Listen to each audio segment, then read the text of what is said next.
Título, Tropa do Castor.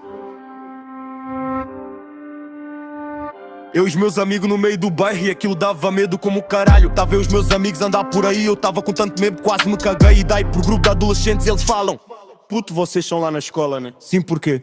Sabem o que eu vou falar agora? O quê?